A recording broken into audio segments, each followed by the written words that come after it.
Andito na naman po si Kimoy. Inaantok na naman po siya. At kakakain lang.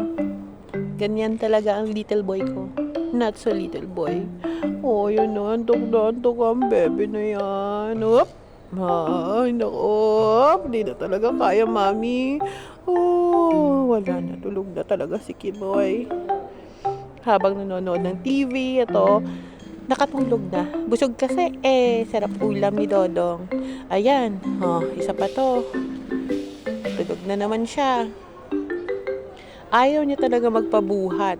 Ayan yung ilagay mo siya sa kama. Gusto niya ganyan lang. Kaya hindi ko na siya binubuhat. Nagagalit eh. Ayan, umuop. Na-realize niya nakatulog siya. Balik pwesto. Pwesto naman si Dodong. Napagod kakalaro at busog naman. Kaya, ayan, tulog na naman po siya. Eto, habang kumakain po siya ng Jollibee Chicken Joy. Ayun. Antok na antok ako. Di ko alam, mami, kung kakain ako o matutulog ako. Pag ginalaw mo yan, nagagalit yan. Kita mo? Diba? Ayaw niyang pa-istorbo. Ayan. Iiyak na. Ayan na. Umiyak na siya. Huwag yung kasi istorbohin ako. Ako'y naantok. Ayan.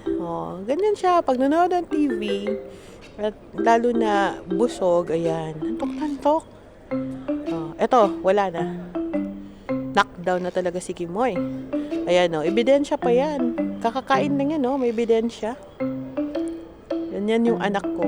Ay, nako. Super kulit. Super likot. Mahilig pang mangbuli sa atin niya to. Ayan, isa pa. Antok na antok talaga ako, mami. Di ko kaya. Pag pahapon na, ganyan siya. Di kasi siya natutulog sa tanghali. Ayan. Nagalit pa yan. Ayaw niyang humiga talaga. Thank you for watching.